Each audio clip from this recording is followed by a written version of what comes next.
అండి. ఎలా ఉన్నారు అందరూ? ఏం చేస్తున్నారు? బాగున్నారా? నేనైతే చాలా చాలా బాగున్నానండి. మీరు కూడా బాగున్నారని, బాగుండాలని మనస్ఫూర్తిగా కోరుకుంటున్నాను. ఈరోజు మన ఛానల్లో ఈజీగా సింపుల్గా చికెన్ కర్రీ ఎలా తయారు చేసుకోవాలో చూసేద్దాము. చాలా సింపుల్ ప్రాసెస్ అండి. టేస్ట్ అయితే చాలా చాలా బాగుంటుంది. మీరు కూడా తప్పకుండా ట్రై చేయండి. వీడియో నచ్చితే లైక్ చేయండి.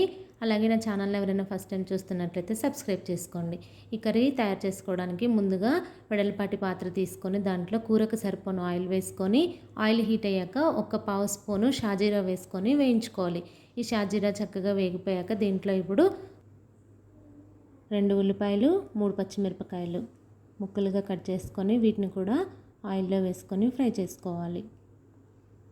కొంచెం గ్రేవీ కావాలనుకుంటే 2 ఆనియన్స్ తీసుకుంటే బాగుంటుందండి. గ్రేవీ కూడా బాగా వస్తుందన్నమాట. ఇప్పుడు ఇవి కొంచెం వేగాక కరివేపాకు వేసుకొని మళ్ళీ ఒకసారి కలుపుకుందాం.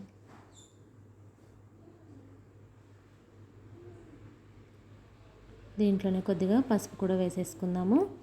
ఒక పావు స్పూన్ పసుపు. ఇవి కొంచెం వేగాక ఇప్పుడు అల్లం వెల్లుల్లి ముద్ద అండి.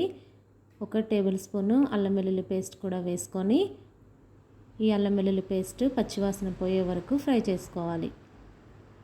ఇప్పుడు దీంట్లోనే 1/2 కేజీ చికెన్ అండి శుభ్రంగా క్లీన్ చేసుకొని వేసుకోవాలి. ఈ ఉల్లిపాయ అల్లం వెల్లుల్లి పేస్ట్ అంతా ముక్కలకు పట్టే విధంగా బాగా కలుపుకొని మగ్గించుకోవాలి.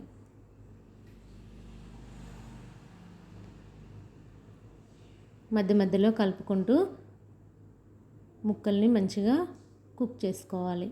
ఇవి కొంచెం మగ్గిపోయాక దీంట్లోనే ఒక 3 టమాటాలు ముక్కలుగా కట్ చేసుకొని వేసుకోవాలి. టమాటా ముక్కల వల్ల మంచి గ్రేవీ కూడా వస్తుందండి. ఇది చపాతీలోకి కానివ్వండి, రైస్లోకి కానివ్వండి చాలా బాగుంటుందన్నమాట. సింపుల్గా అయిపోతుంది. వంట రాని వాళ్ళు కూడా ఈజీగా చేసేసుకోవచ్చు అనమాట ఇదే ప్రాసెస్ అయితే. ఇప్పుడు మూత పెట్టి ఒక 5 నిమిషాల పాటు మగ్గించుకోవాలి. ముక్కలన్నీ మంచిగా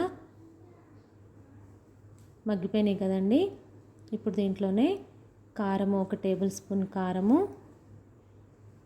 రుచికి సరిపోను ఉప్పు కూడా ఇప్పుడే వేసేసుకొని ఒకసారి బాగా కలుపుకోవాలి.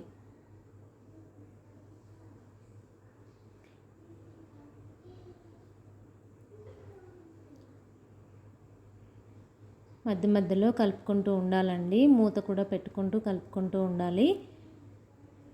ఇప్పుడు గరం మసాలా 1/2 టేబుల్ స్పూను గరం మసాలా కూడా తీసుకొని ఇది కూడా వేసేసుకొని ఒకసారి బాగా కలుపుకొని ఉడికించుకోవాలి.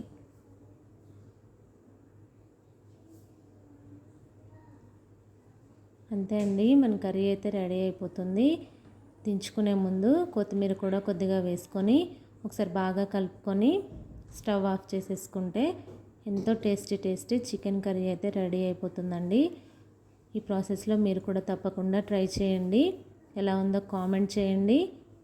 వీడియో అయితే మీకు నచ్చిందని అనుకుంటున్నాను. నచ్చితే తప్పకుండా లైక్ చేయండి. అంతే, chicken curry ready. Thank you for watching. మళ్ళీ మంచి వీడియోతో మళ్ళీ కలుద్దాం. అంతవరకు బాయ్.